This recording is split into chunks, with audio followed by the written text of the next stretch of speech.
Hey class, welcome back to Strategies of Missions and Leadership Development. Last time we finished up section 1 where we looked at just some introductory material, and then we looked at strategy defined, strategy considered, and strategy evaluated.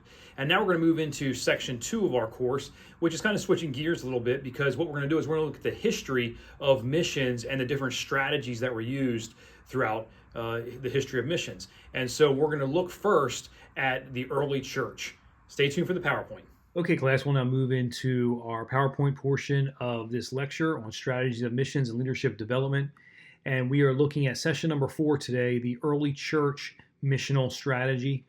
And this slide here is just some introductory material to kind of wrap our minds around what is taking place. The time period we're going to be looking at here today is the ante-Nicene period and then the post-Nicene period. The ante-Nicene is the apostolic period and the early church up to the Council of Nicaea. And then the post-Nicene is from 325 AD to the medieval time period, which we're going to start at 500 AD for the purposes of our class. So when we look at this ante-Nicene and then the post-Nicene time periods, the ante-Nicene is the time before the Council of Nicaea, and obviously the post is after the Council of Nicaea. So how did the church spread from a small group in an upper room, as we see in the book of Acts, to the 318 church representatives, which were the bishops, the pastors of actual churches across the empire, at the Council of Nicaea in 325? How did so many churches appear? How did they come into being? Where were the small groups of believers that collected together? And how did they become believers? Well, what took place was missions. Missions took place. The scattering of Christians around the empire, where Christians began to collect together and establish churches, so that by the Council of Nicaea in 325 AD, there were 318 church representatives at the council. That doesn't mean there was only 318 churches. That was just the representatives at the council. So there were well more than 318 churches in the Roman Empire in 325 AD, and the establishment of these was because of missions. Now let's look at the early church missional strategy during the New Testament time. And so this is going to be from Pentecost, about 50 days after Passover, until 100 AD. And now this Pentecost we see in the book of Acts, where the Holy Spirit comes and rests on the apostles, and they began proclaiming Jesus, and it's all within people's languages of all the different people groups that were represented at Pentecost. So we see from Pentecost until about 100 AD is the New Testament time of the early church. Now at this time the size was limited. There were a few churches around that were established during this time period. Churches were around, and they were at Jerusalem, where many believe that James, the half-brother of Jesus, was the pastor, the first pastor of the church at Jerusalem. But then we also see Antioch and Ephesus and Rome. These are churches that began to grow, and Antioch obviously sent out Paul for his missionary journeys. And then he plants the church in Ephesus, and then there's other churches all around. We see the writings to the churches in the New Testament that Paul writes in his epistles.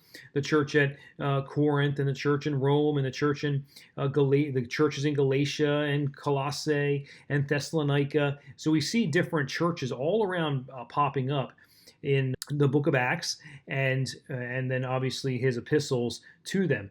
Well, most of these churches at the time were mostly urban. You didn't see churches out in the countryside. You didn't see churches in some small village. These were mostly urban centers where there would be a synagogue. There would definitely be a temple for the pagan god or goddess that the people worshipped, or multiple gods that they worshipped. So we see that it was mostly urban.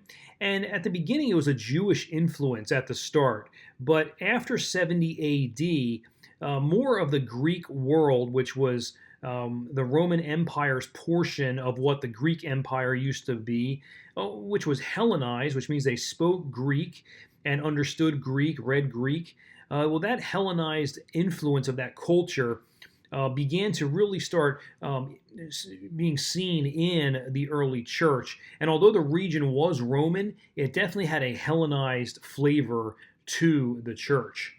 we see some factors for expansion, and this is expansion not just in regards to church plants, but missions, the spread of the gospel.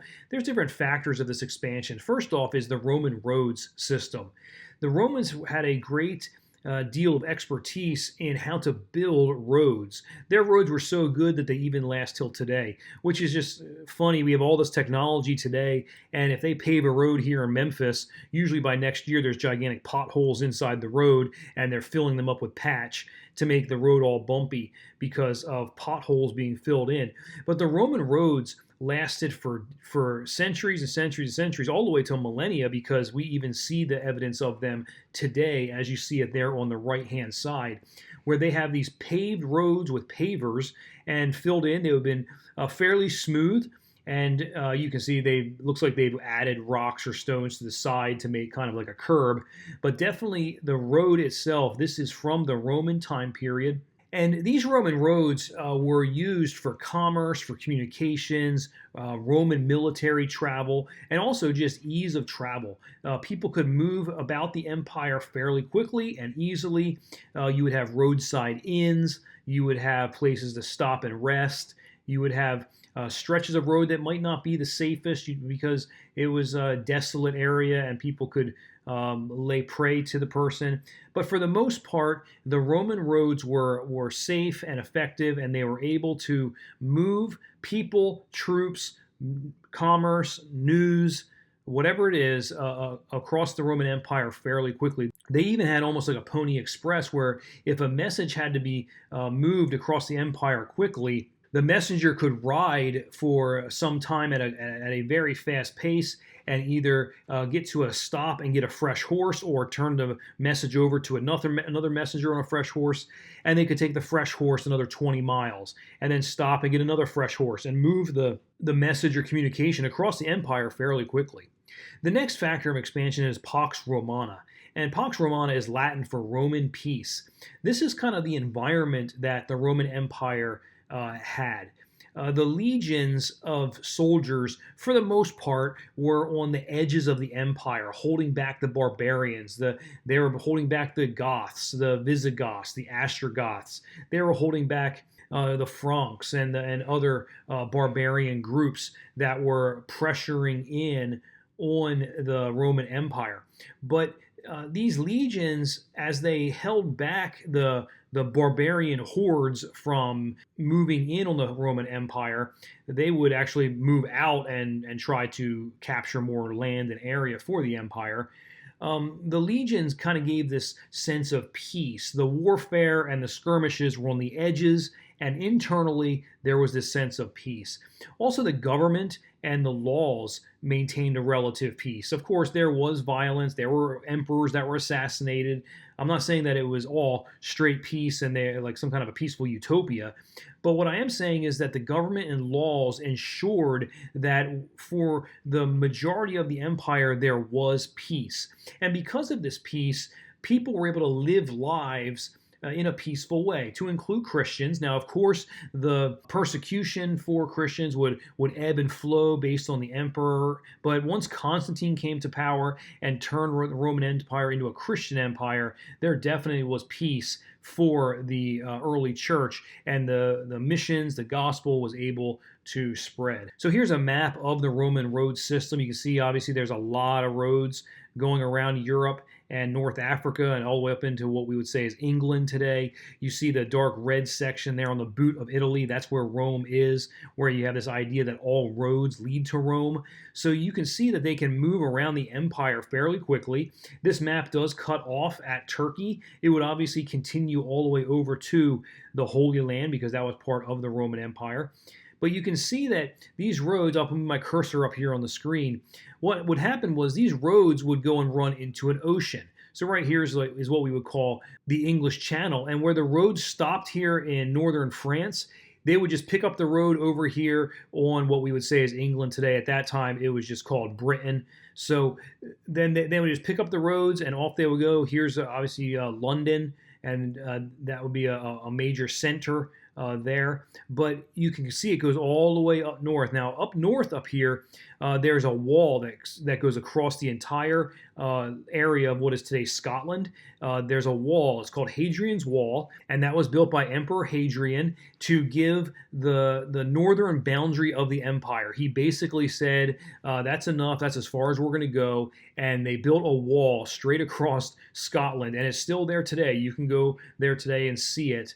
And it lasted all these millennia from the Roman Empire. But you can see the massive road system that the Romans used. Continuing on with the factors of expansion, we see the Greek language. The Greek language was a factor because the vast majority of people spoke Greek. And the Old Testament had already been translated into Greek. That's what we call the Septuagint.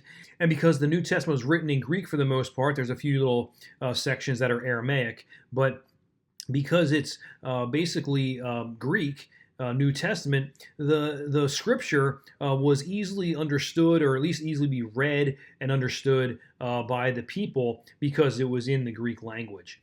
Also, a factor of expansion was Greek philosophy. Philosophy of antiquity, dealing with Socrates, Aristotle, Plato, those guys, and there's other philosophers. Those teachings of old were being taught throughout the Roman Empire. And what it was there's this idea out there in philosophy with the importance of seeking truth. What is the truth? And so now there's this message going across the empire that there is truth, that there is the truth, and the truth is Jesus Christ. He says, I am the way, the truth, and the life. And then the scripture is the truth. It's God's word. And so there's this importance of seeking truth with philosophy. And so as this message is going across the Roman Empire, this message of Christianity, there were people that were becoming dissatisfied with their superstitious or local religions or local gods because their gods weren't doing anything. They would have attributes given to them, and if there was a disaster that came, there was no way to satisfy this god from another disaster. They would sacrifice or do whatever they needed to do in their false religion, but another disaster would come. And so there was a dissatisfaction of this. And so people began to look for truth, and they were open to these ideas that were being spread around, and people were coming to Christ. So those are some of the factors of expansion. But now we're going to look at 2nd and 3rd century church growth. The Roman expansion continued on for a couple of centuries. As the Roman Empire expanded, so did Christianity. And North Africa became a stronghold of Christianity. As you go across North Africa during this time period, there were churches and Christians everywhere across the Mediterranean coast of North Africa. And there were several Christian centers, if you will. One of them was Alexandria, Egypt. Another was Carthage. These were big Christian centers. And you might not think about that today because it is controlled by Muslims today. But Alexandria, Egypt was a major Christian center. There was a theological school there. And there are Christians in Egypt today. I'm not saying that they have disappeared, but definitely Egypt is a Muslim country, and so are the rest of the countries along North Africa. But it used to be a stronghold of Christianity as Rome expanded. Now, as they expanded up into Europe, they also began to take into the fold the barbarians that were defeated, and Rome would then basically just make them Roman citizens and envelope them into their culture, and the people could have their own gods as long as they worship Roman gods also and worship the emperor. But Rome expansion moved Christianity across Europe and North Africa. The church in Rome grew immensely too, and I'm talking about the actual church in Rome itself, where Paul, on his 4th journey, which is taking him to Rome because he appealed to Caesar, as he's going to Rome, well, there's a church already there, and most theologians believe that the book of Romans was written to the church in Rome and the Christians there. Well, that church grew immensely during the 2nd and 3rd centuries. Estimates from 251 AD record close to 30,000 members in the church in the city of Rome. Now, that would not be one church building like some mega church like you would think today. Instead, it would be Churches all around the city, meeting in homes, meeting in different areas. Also, the outlining regions. A city the size of Rome is going to need a lot of support, a lot of food, a lot of supplies, all kinds of things brought in from the outlying areas of the city. So in this time period, you have a city and then a vast amount of agriculture and resources being brought into the city from the immediate surrounding region. So this 30,000 would be people in the city and in the region. And as we continue with the 2nd and 3rd century church growth, we need to look at the church growth movement of 200 to 260 AD. This is a kind of a unique time in the empire. Again, they're on the local level, there's persecution, and depending on what emperor is in charge, there could be persecution. But for the most part, during this time period, Germanic tribes began to threaten the outskirts of the empire. And that caused the government to send a lot of legions there to really focus a lot on these Germanic tribes that are coming down. You might think of what is Germany today, coming down from that area. And then there were economic issues within the government, and again, this comes ebbs and flows of the economy and how things are, but there were economic issues that the government had to deal with. And so the government was very preoccupied with these other things, so they basically left the church alone during these years. And if you have 60 years of the church not being harassed by the government or being persecuted, then the church can grow. Well, these problems that we see here within the Roman Empire caused many of the people to forsake their gods and turn to Christianity with its simple belief of believe in Jesus Christ and then you will have salvation, compared to all these other false gods that the people had to do X, Y, and Z to worship. They had to sacrifice, they had to do whatever it was for multiple gods. But instead, Christianity had this kind of a simple belief. You have faith in God and his son, Jesus Christ, and you can have salvation. So people began to turn from their false gods and turn to the church because of these problems that were going on in the Roman Empire. Well, this lasted for about 60 years, and it lasted until Emperor Diocletian. And Diocletian, he hated Christians, and he gave an edict called the Edict of Persecution of 303 AD. And so these churches that were established during this church growth movement of 200 to 260 AD, they came under intense pressure when this Edict of Persecution was issued. And this edict lasted about 8 years until Constantine came to power. And this was definitely a time of focused and concentrated persecution. But the point is that the church was able to grow during the 3rd century, for almost half of the 3rd century, for the most part, not even being harassed. So let's look at church growth by 325 AD. After Constantine became emperor and converted to Christianity, he basically made Christianity the state religion. He said that churches can no longer be persecuted, and Christianity was now legal. He claimed to be a Christian himself, but there are definitely different versions or different ideas of if he was a Christian or not. It really looks like he may not have been, because he did a lot of things with Christianity that dealt with the political side of things and not really having faith in Jesus Christ. But we see there on the right-hand side the head of Constantine the Great, and that was from a statue that was just massive in scale. The head there, I believe the head is, I think it's like almost 10 feet tall is the head. And I don't have it in the picture, but this picture has his hands and feet and parts of the statue that have remained to this day because the statue had crumbled. But it was just a massive statue. But Constantine made Christianity the state religion, and Christianity swelled throughout the empire. Many churches established during this time period, especially, like I said, in North Africa. North Africa became just a hotbed with Christianity. It was everywhere you went was Christians in North Africa. And you ask, how did this happen? And the answer is the same: through missional activity, people purposely taking the gospel out as they went.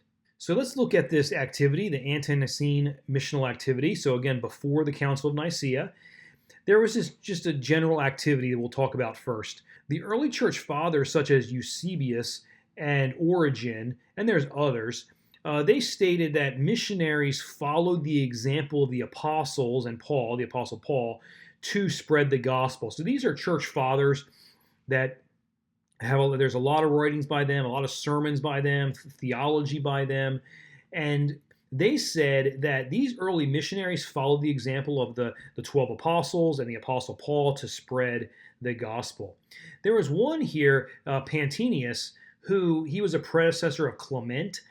He set out from Alexandria, Egypt, to take the gospel to Asia and possibly to parts of India. So we have these early on activities of the early church moving the gospel around, and there we have a couple of names to just kind of focus in on. Definitely Pantinius, who was a missionary shooting out of Alexandria.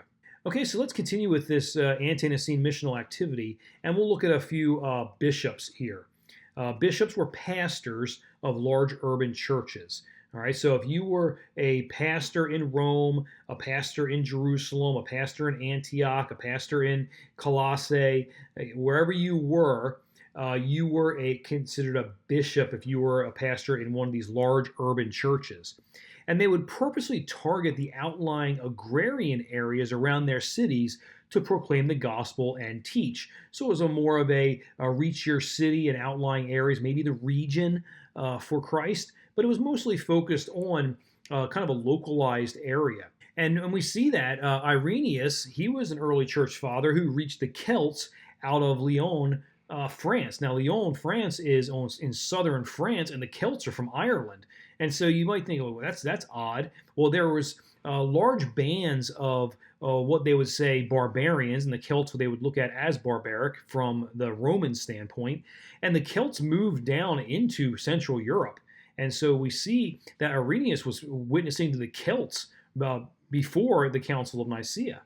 Also, Gregory, who was led to Christ by Origen, he was so evangelistic around his city. His city was Pontus. He was the Archbishop of Pontus. He had so much success for Christ around that city, and so many people got saved, that when he died, it was said that only 17 pagans remained in the city of Pontus.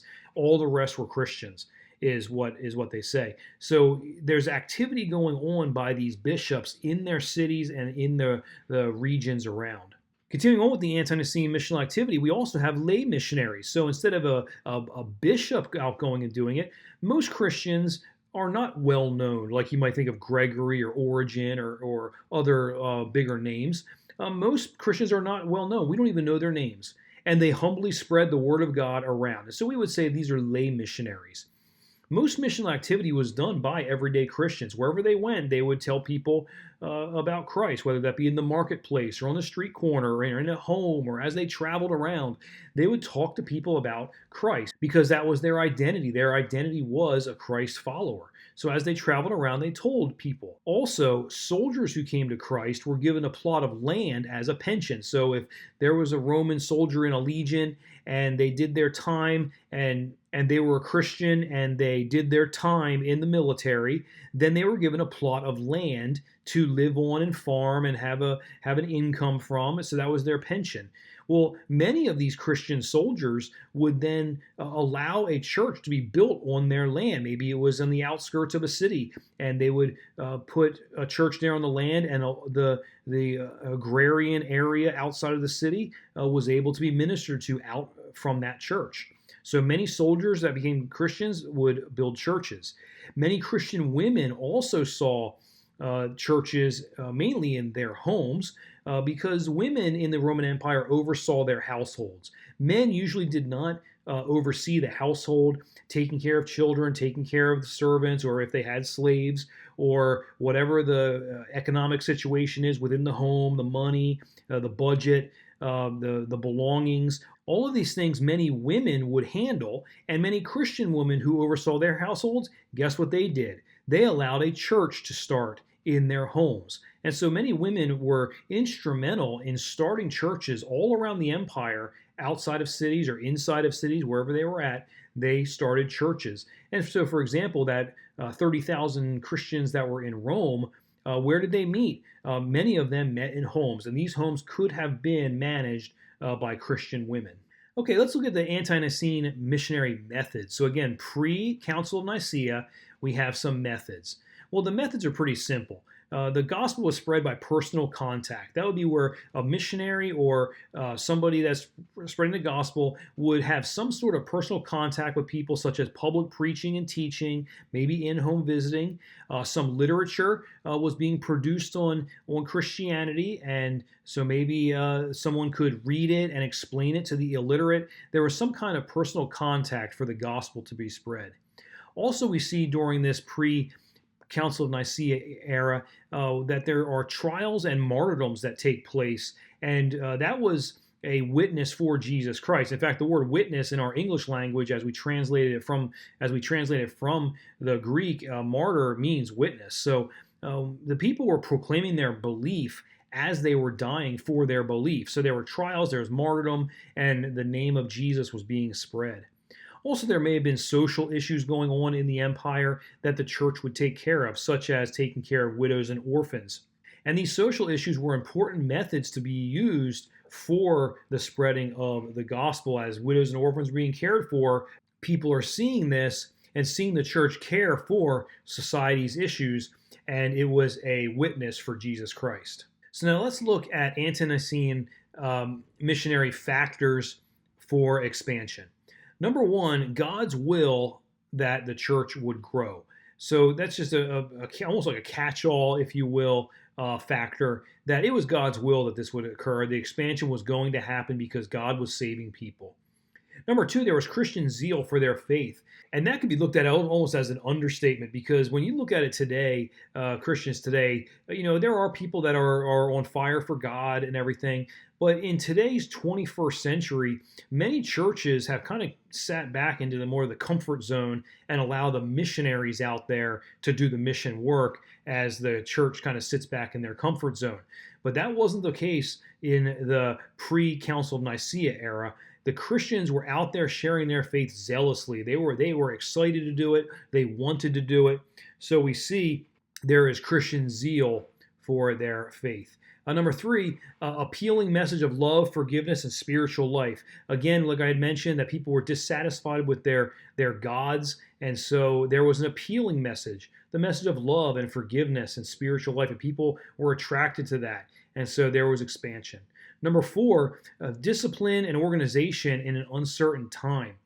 Again, when you have the Roman Empire kind of crumbling and being under attack on the edges, and there may be other issues like economic issues or other issues going on in the empire, they could look at the church and be like, this is a church that was proclaiming love, forgiveness, and spiritual life found in Jesus Christ. And there's a bishop there, and there's an organization where they are breaking bread together, they are meeting together, there's sermons being preached, and there was discipline going on. And this organization was attractive in times of uncertainty. Number five, included all in the Roman Empire. Christianity was not for a specific class or a specific race or anything like that. Christianity was included all in the Roman Empire. At the very beginning, most of it was in the lower class, but as time went on from the early church, it really started to just permeate all of society, where you had aristocrats getting saved, you had people even in Caesar's household being saved. And then number six, there's an ethical standing and morality that differed from pagans. And again, that was attractive to people when you could trust people, and you could when Christians did what they said and they had a morality compared to the immoral pagans. There was just this idea that the Christian was different, and that's what people were attracted to. So that was a factors for expansion. Okay, so now we come to this pivotal moment in church history, and this is the Council of Nicaea of 325. And the reason this is so important is that this is the first council of many councils to establish doctrine and deal with issues within the church. So the church was developing over time its doctrine, because it had to basically deal with heresies and hammer out its doctrine for what is the truth. And so the Council of Nicaea had to be called because of this heresy that came up called Arianism. And that dealt with basically the divinity of Jesus Christ. Is Christ God or is he not? Other issues that we see is Christ's relationship with the Father. How did that work? They hammered out a date for Easter. And there are more things that were brought up for the Council of Nicaea, and we don't have to go into great detail of all of that for our purposes here. You can read about that, or you could take History of Christianity with me some other time. But what it did was it brought all of these churches together in one location under the leader of the empire, which was Constantine, to deal with doctrinal issues. And so what it did, these 318 bishops that came together, it brought a sense of unity to Christendom. It wasn't just a bunch of churches scattered all over the place that were like out there doing their thing and trying to do the best thing they could and teach the right stuff and deal with a heresy and deal with persecution. Now we're coming together almost like a conference, this council, and we can see each other. The bishops saw one another. They fellowship together. They had discussions, and they hammered out some very important doctrinal issues. And so it really brought a unity to what we call Christendom now, which is going to be a Christianized Europe. So on the picture on the right, you can see there the Council of Nicaea, Constantine there in the middle with the crown on his head and all the bishops around with their halos around their head. But poor old Arius down there on the floor, he was condemned as a heretic because Arianism challenged the divinity of Jesus Christ. So now we have this watershed moment in church history with the very first Council of Nicaea, and then we're going to be looking now at missions post-Nicaea. So the time period we're going to be looking at now is 325 to 500 AD. And the first thing we need to look at is Emperor Constantine himself. He was heavily involved in Christianization of his empire. Like many emperors, they were going to call the shots on almost everything in their empire. And so when he became a Christian, and again, like I said, there's debate if he was actually a true Christian or not. But when he became a Christian, he Christianized the Roman Empire. And it basically became the state religion for the entire empire. Well, what it was that he believed he had a responsibility to Christianize the barbarians, the people that the Roman Empire took over, whether that be through expansion or war. He said that, hey, we now have these barbarians in our empire, and we need to Christianize them also. Also, Constantine was an emperor that was really hard on maintaining order. He wanted a very orderly empire, and he said that Christianity was a good way to maintain order across such a vast empire. He relied on bishops to spread the Christian message. So all around the empire, he relied on the bishops in the cities to proclaim the gospel from their local areas. And like I said earlier, that he may have done it for other reasons, it's a double-edged sword because it politicized Christianity. If he wanted to make some kind of a treaty or make some kind of a decision, he would basically start pulling out the Christ card and almost politicize Christianity to get his way. And so if someone was giving him a problem, he could basically almost like say they're not saved. And so Constantine would politicize Christianity during his life. But during this time period, we have some more missionary bishops. We have Ulfilas. He was a missionary bishop to the Goths, and that would have been like the Visigoths and the Ostrogoths. These would have been Germanic peoples up there in what is today's, like, they would come from like today's Poland, Germany, Ukraine area. They would sweep across that way. Martin of Tours, he was a missionary bishop in Gaul, which is France. We see others like Ambrose and Chrysostom. Others also mentioned. We have quite a few missionary bishops going around and proclaiming Christ. Church leaders also began to establish hospitals and orphanages, widows' help organizations, hospices for travelers. So when a traveler came into the region or into the village or city, there would be a hospice area where they could set up and sleep for the night in safety, but it would be run by a church, or the missionary bishop would run it. All of these were used to spread the gospel. Okay, another important thing to look at in regards to the post-Nicene era is monasticism. And this was a movement that began with monks that began to go into the deserts of Egypt. There was this idea out there that if one wanted to be holy, which means separate, then they had to separate themselves from the world. And so there was a group of people, they were called the desert monks or even the desert fathers, who decided that they were going to go out into the deserts of Egypt, and the monks would then stay away from the world. But over time, the monks collected into communities, and this is what we would call a monastery.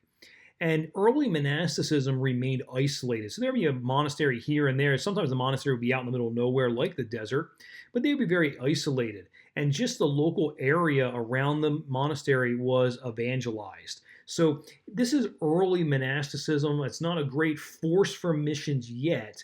They would basically evangelize their immediate local area. But this was going to change drastically during the Middle Ages, which is going to be coming up in our next lecture. We're going to see monasticism really spread out as a force for missions. On the right there, you see St. Onufrius, and this is from a 1662 tapestry, but you can see how this idea of the desert father, so he's out there in the desert, he barely has anything on, looks like he's wearing like a bush around his waist for clothing. He's got a beard down to his shins. He's got this walking stick, and this is some kind of Greek writing. But the idea is that he lives back here in this cave, and it's out in the middle of nowhere, very desolate. Here's this little water source that he can drink some water from. But it's this idea of just retreat from the world. But over time, they would collect into small communities out in the middle of nowhere and just evangelize those local areas. Maybe they're a small village 15 miles away, and they would go there for something and be able to share Christ there. But again, like I said, this would change drastically during the Middle Ages. Next, we're going to look at St. Patrick of Ireland, because he is such a great impact on Christianity coming to Britain. He was born to Christian parents in Britain, but at 16 years old, he was kidnapped and sold into slavery in Ireland. That's what took him to Ireland. Well, after 6 years, he was freed, and on his trip home, the ship that he was on from Ireland back to Britain, which is not very far, it did get blown off course, and he ended up landing in France, just south of Ireland, which was called Gaul at the time. Well, he was there, he was enslaved again, but he escaped and made his way home. Soon after, he had a vision of an angel, and this is what some call like a Macedonian call for St. Patrick. He had a vision of an angel that was carrying a letter to the people of Ireland. Well, Patrick believed that this was his call by God to take the gospel to Ireland, and so he heads back to Ireland. Well, he ministered in Ireland for 30 years, and he had a very unique strategy, and it was also a very successful strategy for missions. What he would do is he would evangelize the local ruler of the land that he was going into.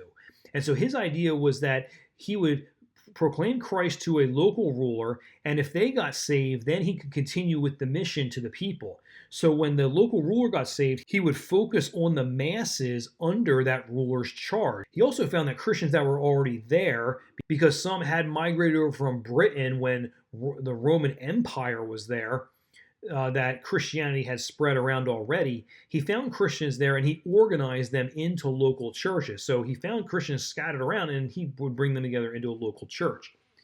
He was very organized, and this organized approach was then applied to these different Irish districts. It would be usually an Irish clan or an Irish family would control an area, and he would then bring the gospel to these different districts, almost systematically moving across Ireland to take the gospel and plant churches. He also brought Irish Christianity into relationship of the Roman Church, because you had this Christian movement now from Ireland moving across Ireland, which is eventually going to head over to Britain, and you have the Roman Empire, which is moving up from out of Rome up the boot of Italy across Europe all the way up into Britain. And so he brought the two movements together. It's the same belief system. It's just that one kind of originated in Ireland with Patrick, and the other was shooting out of Rome, the most powerful city in the empire.